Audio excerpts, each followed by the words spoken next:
जय जय श्री राधे। भक्ति भक्ति भगवंत गुरु चतुर्नाम वपु एक, इनके पद बंधन किए नाशे विघ्न अनेक। नमो नमो जय श्री वृंदावनि रसिवर छति घन घोरी। नमो नमो जय कुंज मेल नित, नमो नमो जामे चकोरी। नमो नमो जय कुंज विहारन, नमो नमो प्रीतम चित चोरी। नमो नमो जय श्री हरिदासी, नमो नमो इन्हीं की जोरी। आज के सत्संग में पांडवों के चरित्र में भीमसेन, अर्जुन, नकुल, सहदेव का चरित्र वर्णन करेंगे। आप भीमसेन जी के बारे में कहते हैं, भीमसेन का यश गाने से पाप का समूल नाश हो जाता है। भीमसेन बलवीर शौर्य पराक्रम की प्रतिमूर्ति थे। इनमें 10,000 हाथियों का बल था। इनको तनिक सा भी अन्याय असह्य था, परंतु यह सब होने पर भी ज्येष्ठ भ्राता धर्मराज श्री युधिष्ठिर जी के आज्ञाकारी थे। उनके इशारे पर नाचने वाले थे। यही कारण है कि जहाँ इनको अल्प अन्याय से भी चिढ़ थी, वहाँ कौरवों का बड़े से बड़े अन्याय सामर्थ्य रहते हुए भी सह लेते थे, इसलिए कि बड़े भाई की ऐसी ही इच्छा देखते। द्रौपदी के चीर हरण प्रसंग में कौरव सभा में दुशासन के दुष्कृत्य को देखकर दंड देने में समर्थ होने पर भी श्री युधिष्ठिर जी का रुख नहीं पाने से इनका मन महसूस कर रह जाना इसका प्रमाण है।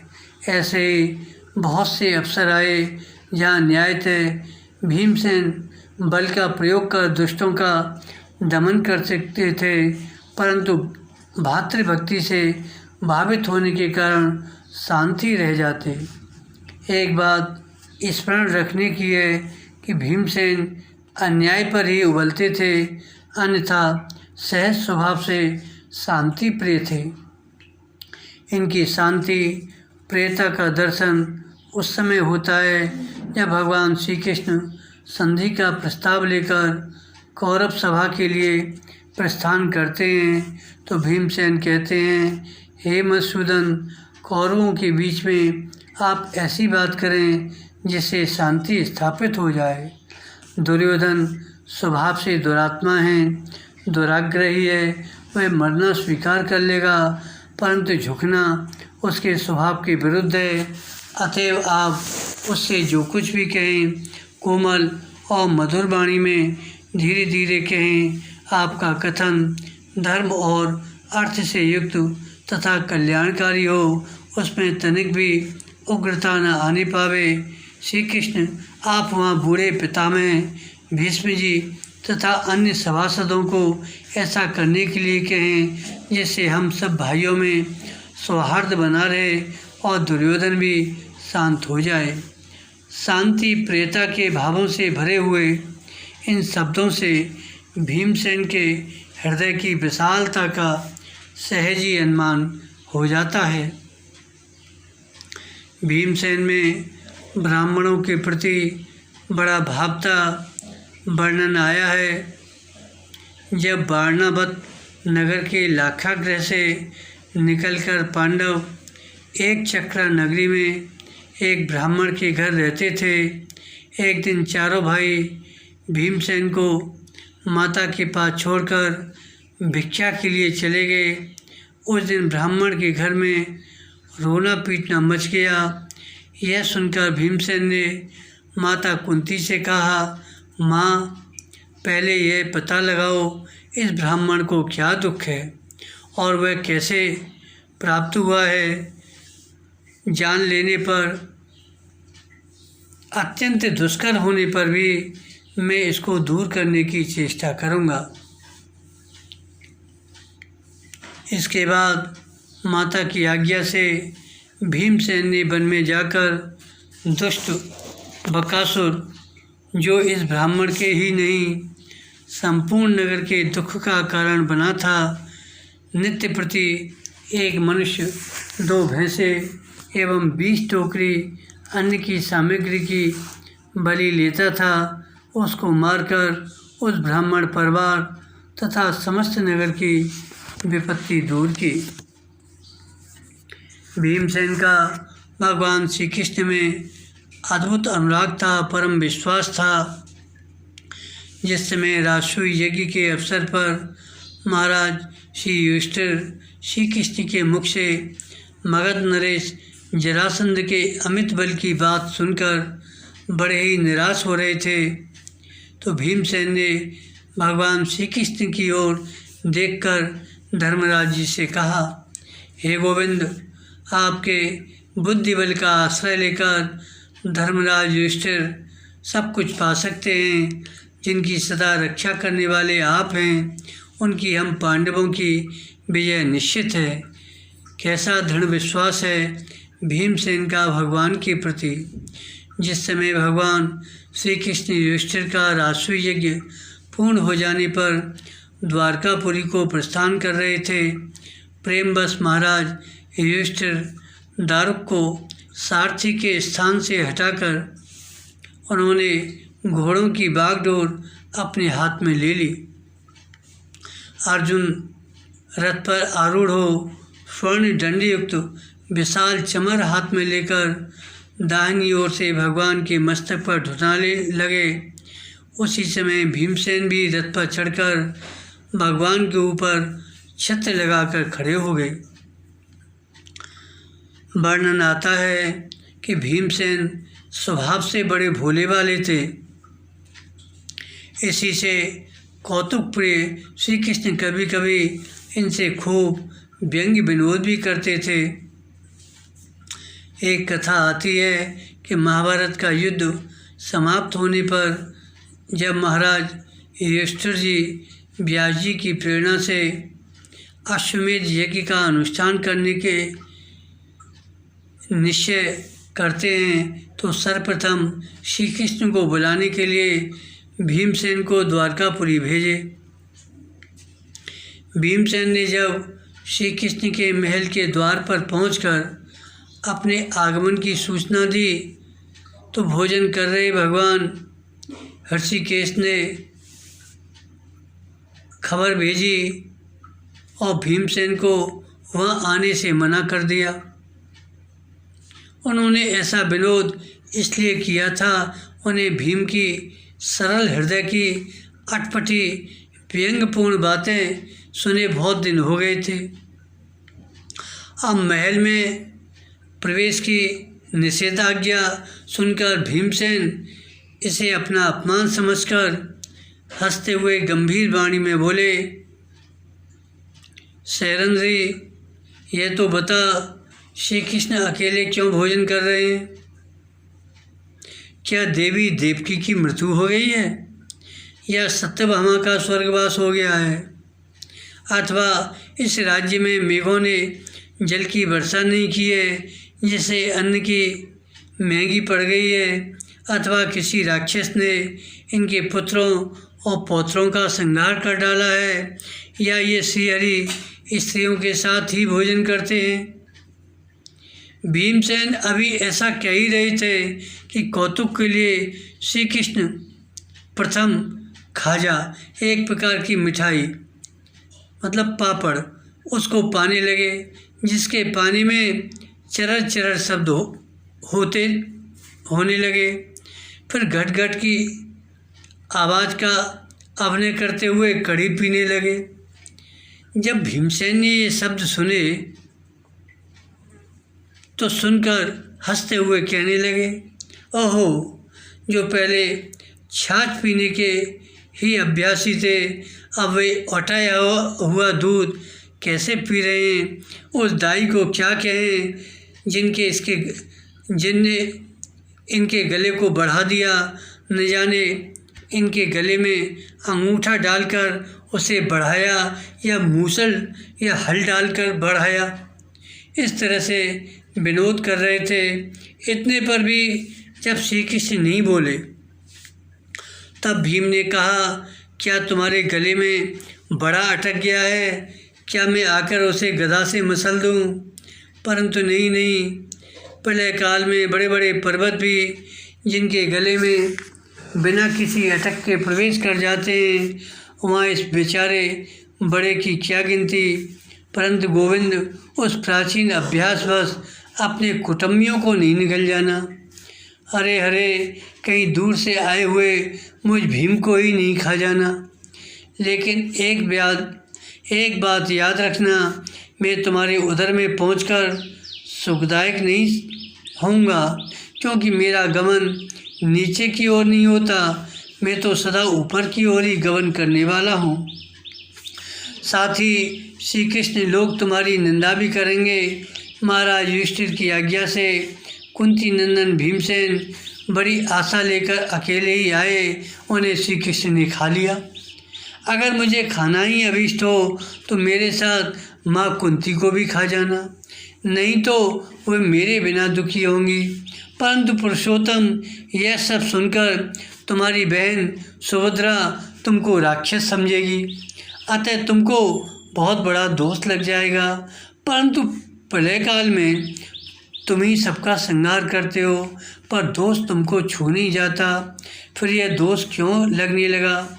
साथ ही श्री कृष्ण सृष्टि करने वाले भी तुम ही हो, अतः मेरा निवेदन है कि अभी खाकर सृष्टि काल में मेरी सृष्टि मत करना, और यदि मुझे उत्पन्न ही करना हो तो व्यर्थ में अपना दास नहीं बनाना। इतनी सब कहा सुनी हो जाने पर भी श्री कृष्ण ने भीमसेन का दाहिना हाथ पकड़कर बड़े आदर से बैठाकर अपने हाथों से परस कर भीमसेन को भोजन कराया। पश्चात बड़े समारोह के साथ हस्तिनापुर को प्रस्थान किए। ऐसे भगवती जन थे भीमसेन। अब आगे श्री अर्जुन जी का चरित्र वर्णन कर रहे हैं। श्री अर्जुन जी भगवान श्री कृष्ण के सच्च रसोपासक भक्त थे। इनकी इस निष्ठा पर भगवान ने मोहर भी लगा दी, भक्तोसी में सखा चेती। हे अर्जुन, तुम मेरे भक्त हो, सखा हो। यही कारण है श्री कृष्ण और अर्जुन में परस्पर किसी प्रकार का संकोच नहीं रह गया। दोनों एक दूसरे के साथ खुला व्यवहार था, उठना बैठना खाना पीना, कभी कभी तो सख्त रसावेश में मर्यादा के बाहर व्यंग्य विनोद भी हो जाते। इस तरह श्री कृष्ण और अर्जुन में कैसी अभिन्नता थी, इसका बड़ा ही सुंदर वर्णन स्वयं भगवान ने श्रीमुख से वन को जाते समय किया है। हे पार्थ, तुम एकमात्र मेरे हो और मैं एकमात्र तुम्हारा हूँ। जो मेरे हैं वे तुम्हारे हैं, जो तुम्हारे हैं वे मेरे हैं। जो तुमसे द्वेष करता है वह मुझसे द्वेष करता है। जो तुम्हारा प्रेमी है वह हमारा प्रेमी है। तुम नर हो, मैं नारायण हूँ। तुम मुझसे अभिन्न हो और मैं तुमसे।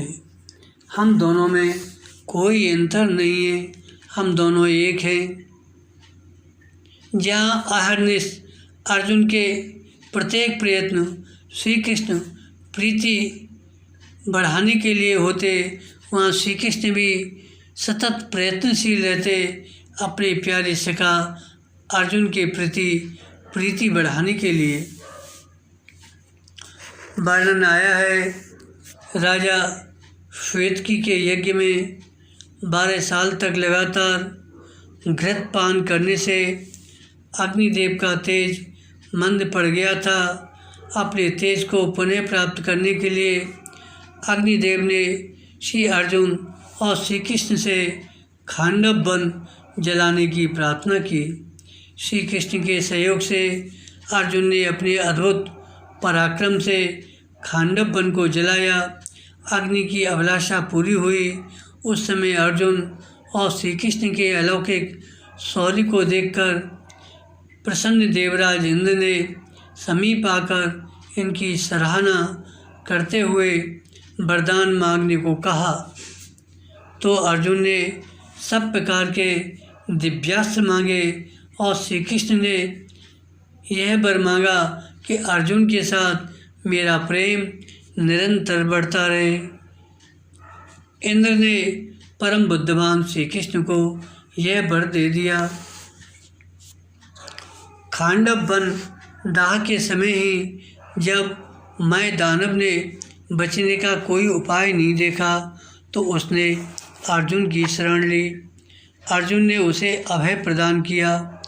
मैं दानव ने इस उपकार के बदले में अर्जुन की कुछ सेवा करनी चाहिए।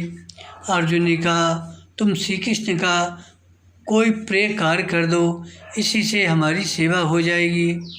श्री कृष्ण ने दैत्यों के शिल्पी मैं दानव से महाराज युधिष्ठिर के लिए एक बड़ा सुंदर सभा भवन तैयार करवाया। इस प्रकार अर्जुन और श्री कृष्ण सदा एक दूसरे का प्रिय करते थे। कहाँ तक कहा जाए, जिस समय अर्जुन सुभद्रा के सौंदर्य पर आकृष्ट होकर उन्हें प्राप्त करने की युक्ति सोच रहे थे, श्री कृष्ण को जब इस बात का पता चला तो वे अर्जुन का प्रिय करने के लिए उनके बिना पूछे ही सुभद्रा को हर कर ले जाने की युक्ति बता देते हैं। इतना ही नहीं, अपना रथ और अस्त्र शस्त्र भी इन्हें दे देते हैं। एवं सुभद्रा हरण हो जाने के बाद जब बलराम जी इसका विरोध करते हैं तो श्री कृष्ण बड़े भैया के हाथ जोड़कर पांव पड़कर समझा बुझाकर मना लेते हैं और वहीं द्वारका में ही सुभद्रा अर्जुन का प्राण ग्रहण हो जाता है। श्री कृष्ण अर्जुन को इतना चाहते हैं तो अर्जुन भी श्री कृष्ण को छोड़कर और कुछ नहीं चाहते। महाभारत के युद्ध में इन्होंने भगवान श्री कृष्ण की 1 अरब नारायणी सेना को न लेकर केवल श्री कृष्ण को वरण किया। युद्ध में रथ की ही नहीं, जीवन की भी बागडोर श्री कृष्ण के हाथों में सौंपकर सदा के लिए निश्चिंत हो गए। परिणाम यह हुआ कि कौरवों की 11 अक्षौहिणी सेना भीष्म, द्रोण, कर्ण जैसे महारथी समस्त प्रयत्न करके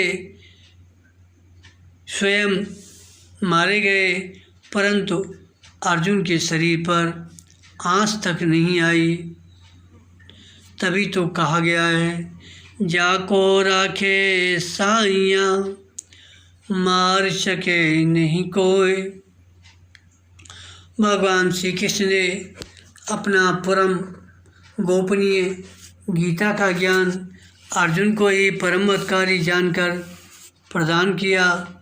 इन समस्त प्रसंगों से श्री कृष्ण और अर्जुन की अभिन्नता, आत्मीयता एवं अनन्य अनुराग का दर्शन होता है। श्री कृष्ण प्रीति के साथ साथ अर्जुन में और भी अद्भुत गुण थे। जिस समय अर्जुन इंद्र के अनुरोध से अमरावती में रहकर अस्त्र विद्या तथा गंधर्व विद्या सीख रहे थे तो एक दिन देवराज इंद्र ने सभा में अर्जुन को उर्वशी की ओर देखते हुए पाया। इंद्र ने वास्तविकता तो समझी नहीं। उन्होंने समझा अर्जुन उर्वशी के रूप लावण्य पर आसक्त हैं, अतः रात्रि के समय उनकी सेवा के लिए स्वर्ग की सर्वश्रेष्ठ अप्सरा उर्वशी को देवराज की आज्ञा हुई। उर्वशी के लिए तो मानो बिल्ली के भाग्य से छीका टूट गया हो, वह तो पहले से ही अर्जुन पर मुग्ध थी। इंद्र की आज्ञा और मिल गई, फिर क्या था, वह तो सज धज कर स्वर्ग की देवी अर्जुन के एकांत कक्ष में अपने विविध हाव भावों को प्रकाशित करती हुई प्रविष्ट हुई। अर्जुन ने उर्वशी का अभिप्राय समझा। उन्होंने अपने नेत्र बंद कर लिए और उर्वशी को माता की भांति प्रणाम किया। उर्वशी के सौंदर्य का यह प्रथम पराभव था। वह यह देखकर दंग रह गई। अंततो गत्वा उसने खुल्लम खुल्ला अर्जुन के प्रति अपना काम भाव प्रकट किया।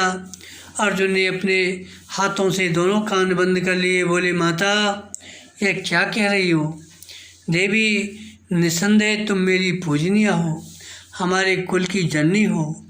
आप हमारे पूर्वज महाराज पुरुरवा की पत्नी रही हैं। आपसे ही हमारा वंश चला है। इसी भाव से मैंने देव सभा में आपको देखा था। आपको मेरे संबंध में और कोई बात नहीं सोचनी चाहिए। मेरे लिए जैसे माता कुंती और माद्री पूजनीय हैं, वैसे आप भी पूजनीय हैं। मैं सिर झुकाकर तुम्हारे चरणों में प्रणाम करता हूँ। उर्वशी ने अर्जुन को समझाने का प्रयत्न किया। हम अप्सराएं किसी की पत्नी नहीं होती। हम तो सभी स्वर्गीय लोगों की भोग्या हैं। तुम्हारा ये विचार उचित नहीं। परंतु अर्जुन का मन सुमेरु गिरी की तरह अडिगी बना रहा, किंचित मात्र भी चलायमान नहीं हुआ। अंत में विफल मनोरथ उर्वशी ने खींचकर अर्जुन को 1 वर्ष तक नपुंसक होकर स्त्रियों के बीच रहकर नाचने गाने का शाप दे दिया। अर्जुन ने उर्वशी का शाप स्वीकार कर लिया, परंतु धर्म का त्याग नहीं किया। धन्य संयम, धन्य इंद्रिय जय। जब इंद्र को यह बात मालूम हुई तो उन्होंने हर्ष में भरकर कहा, बेटा, तुम्हारा जैसा पुत्र पाकर तुम्हारी माता धन्य हुई। तुमने अपने धैर्य से ऋषियों को भी जीत लिया। चिंता नहीं करना, उर्वशी ने जो शाप दिया है वह तुम्हारे लिए वरदान का काम करेगा। वनवास के 13वें वर्ष में जब तुम अज्ञातवास करोगे तो उस समय शाप तुम्हारे लिए छिपने में सहायक होगा। इसके बाद तुम्हें पुनः पुरुषत्व की प्राप्ति हो जाएगी। आगे चलकर ऐसा ही हुआ। आगे वर्णन आता है, कुंती माता की आज्ञा से द्रौपदी 5 पांडवों की पत्नी बनी।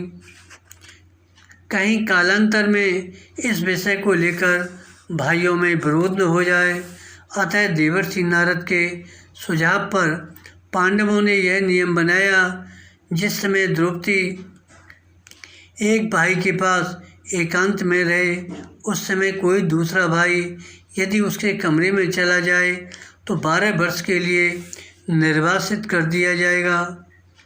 एक दिन कुछ लुटेरे किसी ब्राह्मण की गायों को लेकर भाग गए। ब्राह्मण ने आकर पांडवों के सामने पुकार की। श्री अर्जुन ने ब्राह्मण की पुकार सुनी और उन्हें गौओं को छुड़ाकर लाने का वचन दिया, परंतु इनके शस्त्र उस घर में थे जहाँ बड़े भाई महाराज युधिष्ठिर द्रौपदी के साथ एकांत में बैठे हुए थे। अर्जुन बड़े असमंजस में पड़ गए। एक ओर ब्राह्मण के गोधन की रक्षा, दूसरी ओर नियम भंग के कारण निर्वासन का भय।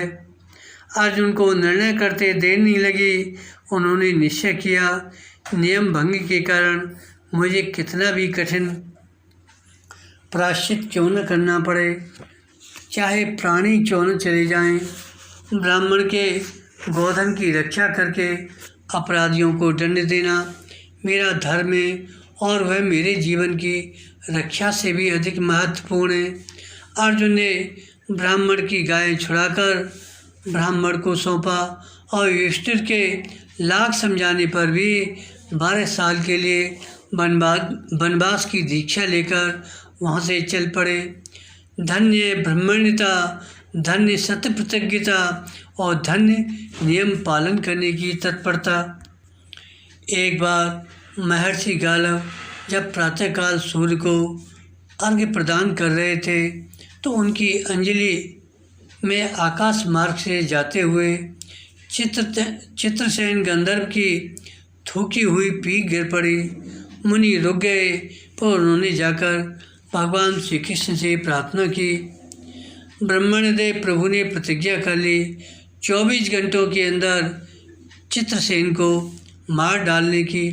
संयोग से उसी समय कौतुकी नारद जी आ पहुँचे और स्वागत सत्कार उपरांत जब नारद जी को श्री कृष्ण की प्रतिज्ञा की जानकारी हुई तो वे मन ही मन बड़े प्रसन्न हुए, इसलिए कि उन्हें अब कुछ कौतुक की सामग्री मिल गई।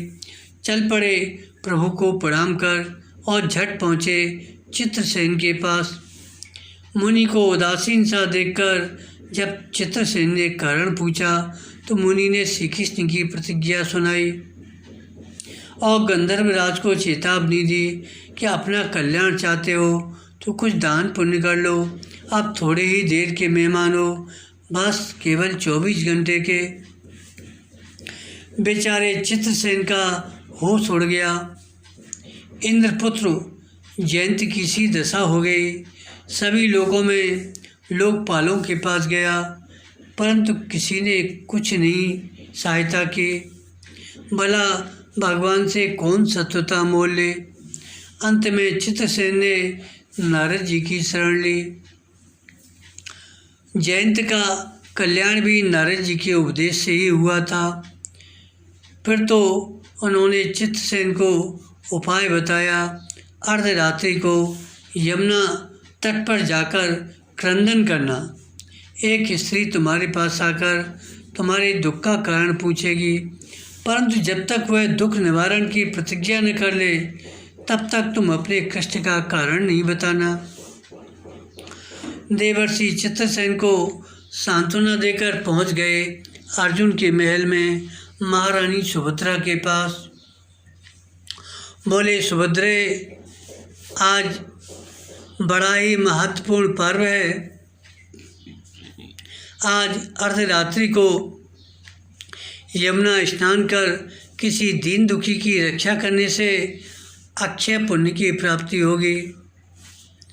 सुभद्रा ने निश्चित समय पर यमुना स्नान कर किसी के करुण स्वर में रोने की आवाज़ सुनकर उसके समीप जाकर दुख का कारण जानने की चेष्टा की, परंतु चित्रसेन पक्के गुरु का चेला भला यूँ कब कहने लगा।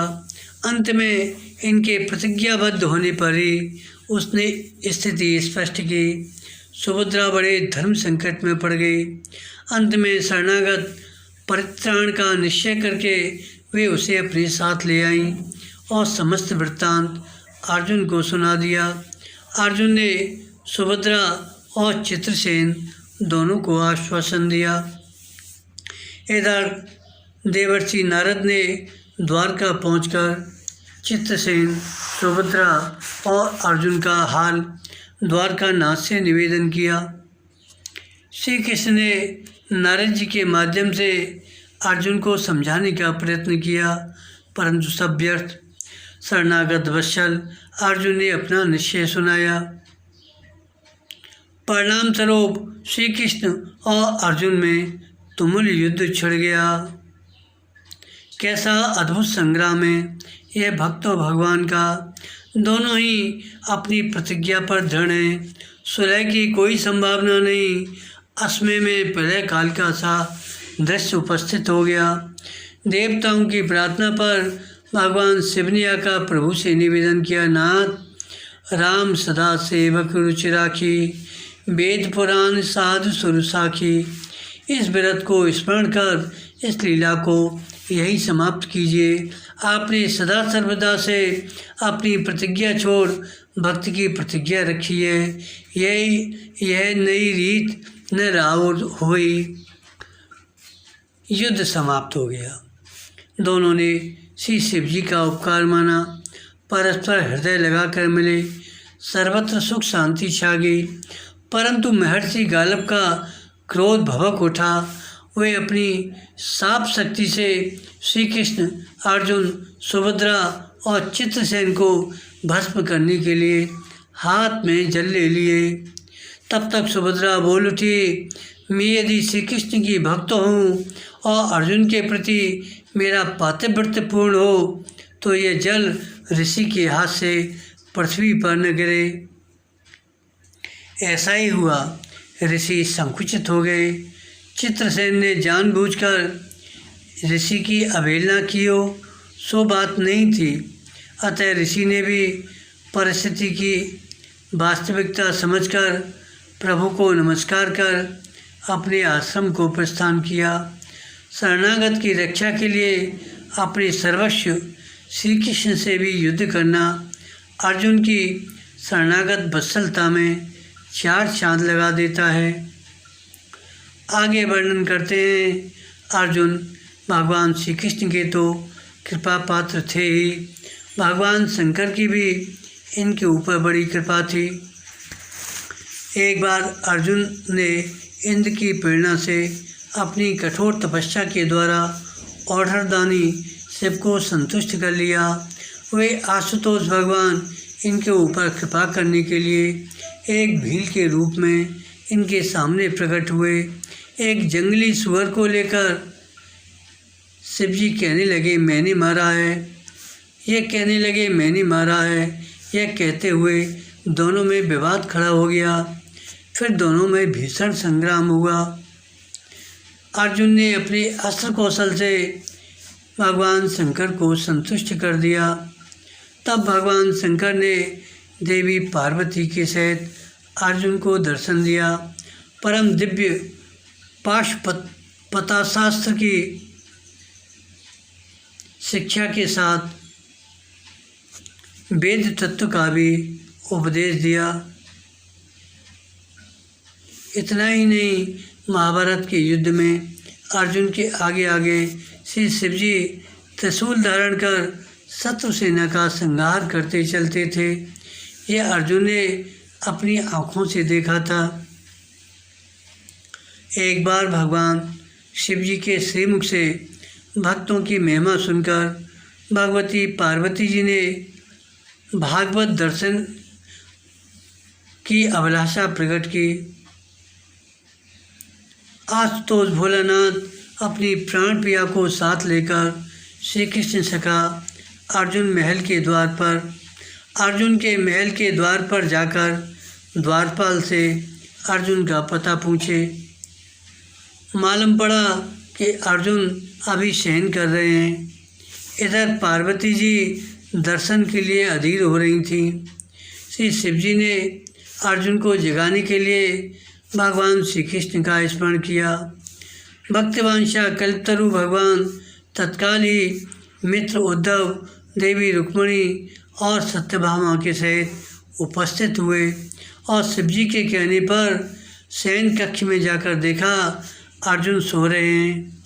सराहने बैठी सुभद्रा जी पंखा जल रही हैं। श्री कृष्ण को देखते ही सुभद्रा उठ खड़ी हुई। उनकी जगह पर सत्यभामा जी विराजमान होकर पंखा झलने लगी। उद्धव जी भी एक पंखा लेकर ढुलाने लगे। तब तक एकाएक चकित होकर उद्धव सत्यभामा की ओर और सत्यभामा उद्धव की ओर देखने लगी। सर्व अंतर्यामी श्री कृष्ण जब आश्चर्य का हेतु पूछा तब उद्धव ने कहा, प्रभो, अर्जुन के रोम रोम से श्री कृष्ण की ध्वनि निकल रही है। रुक्मिणी जी ने कहा, नाथ, पैरों से भी वही आवाज़ आ रही है। जब समीप आकर भगवान ने सुना तो यही अनुभव किया, सचमुच अर्जुन के प्रत्येक रोम रोम से श्री कृष्ण के नाम की झनकार निकल रही है। तब तो भावावश्य भगवान उन्हें जगाना भूलकर स्वयं भी उनके चरण दबाने लगे। प्रभु के परम सुकोमल श्री करकमलों का स्पर्श होते ही अर्जुन की निद्रा और भी गाढ़ हो गई। बहुत देर प्रतीक्षा करने के बाद शिवजी ने ब्रह्मा जी को बुलाकर अर्जुन को जगाने के लिए भेजा, किंतु अंतःपुर में पहुंचने पर ब्रह्मा जी भी अर्जुन के रोम रोम से कृष्ण कृष्ण की ध्वनि सुनकर और स्वयं भगवान को अपने भक्त के पांव पलोड़ते देखकर अपने प्रेमावेश को रोक नहीं सके। अपने चारों मुखों से वेद स्तुति करने लगे। विलंब देखकर शिवजी ने नारद जी को भेजा, परंतु नारद जी भी जगाना भूलकर श्री कृष्ण कीर्तन में तल्लीन हो गए। कीर्तन की ध्वनि सुनकर शिवजी अब अपने को नहीं संभाल सके। वे भी पार्वती जी के साथ तुरंत ही अंतःपुर में पहुंचकर वहां का विचित्र दृश्य देखकर प्रेम में विभोर होकर तांडव नृत्य करने लगे। साथ ही पार्वती जी भी समधुर वाणी से हरि गुण गान करने लगी। इस प्रकार वह संपूर्ण समाज प्रेम समुद्र में डूब गया। पार्वती जी महाभागवत का दर्शन करके कृतार्थ हो गई। बोलो श्री अर्जुन जी महाराज की जय। अब उनके छोटे भाई नकुल और सहदेव इनका संक्षिप्त चरित्र वर्णन कर रहे हैं। वर्णन आता है कि युधिष्ठिर के राजसूय यज्ञ के अवसर पर धर्मराज की इस जिज्ञासा पर कि सर्वप्रथम किसकी पूजा होनी चाहिए, श्री भीष्म जी के इस निर्णय का कि भगवान श्री कृष्ण ही अग्र पूजा के योग्य हैं, समर्थन करते हुए सहदेव जी ने भीष्म जी की आज्ञा से विष्णुकुल भूषण भगवान श्री कृष्ण को विधिपूर्वक उत्तम अर्घ्यपाद्य आदि निवेदन किया। व्यास जी लिखते हैं, माद्रिस्तो कथेताम न भवंति रोगा।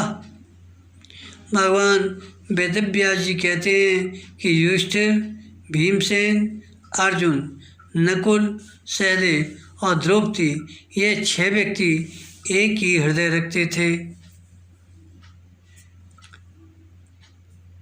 श्रीमद्भागवत महापुराण के अनुसार तो सभासद लोगों के इस विषय पर विचार विमर्श करने पर कि सदस्यों में पहले किसकी अग्र पूजा होनी चाहिए, जिसकी मति उतनी मत। ऐसी स्थिति में सहदेव जी ने कहा, यदुवंश शिरोमण भक्तवत्सल भगवान श्री कृष्ण ही सदस्यों में सर्वश्रेष्ठ अग्र पूजा के पात्र हैं, क्योंकि यही समस्त देवताओं के रूप में है। यह सारा विश्व, समस्त यज्ञ, अग्नि, आहुति, मंत्र आदि सभी श्री कृष्ण स्वरूप हैं। सभासदों मैं कहाँ तक वर्णन करूं। भगवान श्री कृष्ण वह एक रस अद्वितीय ब्रह्म है, जिसमें सजातीय, विजातीय और सुगत भेद नाम मात्र भी नहीं है। इसलिए सबसे महान भगवान श्री कृष्ण की ही अग्र पूजा होनी चाहिए। इनकी पूजा होने से समस्त प्राणियों की तथा अपनी भी पूजा हो जाती है। उस समय धर्मराज युधिष्ठिर की यज्ञ सभा में जितने सत्पुरुष उपस्थित थे, सबने एक स्वर से बहुत ठीक है, बहुत ठीक है कहकर सहदेव की बात का समर्थन किया। तब श्री युधिष्ठिर जी ने प्रेम से विह्वल होकर भगवान श्री कृष्ण की पूजा की। ऐसे तत्व निर्णायक थे सहदेव जी। परंतु इसके पश्चात शिशुपाल ने जब श्री कृष्ण के अग्र पूजा पर आक्षेप किया तो सहदेव जी ने उसके आक्षेपों का मुंह तोड़ जवाब दिया और कहा, राजाओं, केसी दैत्य का वध करने वाले अनंत पराक्रमी भगवान श्री कृष्ण की मेरे द्वारा जो पूजा की गई है, उसे आप लोगों में से जो सहन न कर सके, उन सब बलवानों के मस्तक पर मैंने ये पैर रख दिया है। मैंने खूब समझ सोच कर ये बात कही है। जो इस बात का उत्तर देना चाहे वह सामने आ जाए, तथा जो बुद्धिमान राजा हों वे मेरे द्वारा कही हुई आचार्य, पिता, गुरु, पूजनी तथा अर्थ निवेदन के सर्वथा योग्य भगवान श्री कृष्ण की पूजा का हृदय से अनुमोदन करें। उपर्युक्त वचन में कथन में श्री सहदेव जी ने श्री कृष्ण को अपना सर्वस्व एवं सभी विधि सामान्य स्वीकार किया। नकुल और सहदेव के गुणों का वर्णन करती हुई द्रौपदी जी कहती हैं, जो समस्त धर्म और अर्थ के निश्चय को जानते हैं, भय से भीत मनुष्यों का भय दूर करने वाले हैं। जो परम बुद्धिमान हैं, अपने बड़े भाइयों की सेवा में तत्पर रहने वाले, उन्हें प्राणों से भी अधिक प्रिय हैं। वे ही मेरे पति नकुल हैं।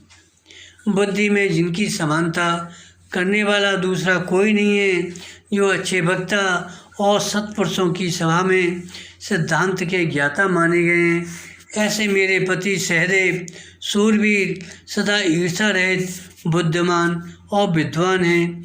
ये अपने प्राण छोड़ सकते हैं, प्रज्वलित अग्नि में प्रवेश कर सकते हैं, परंतु धर्म के विरुद्ध कोई बात नहीं बोल सकते।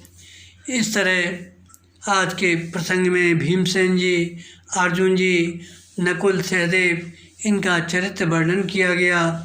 बोलो पांचों पांडवों की जय, भक्त भगवान की जय।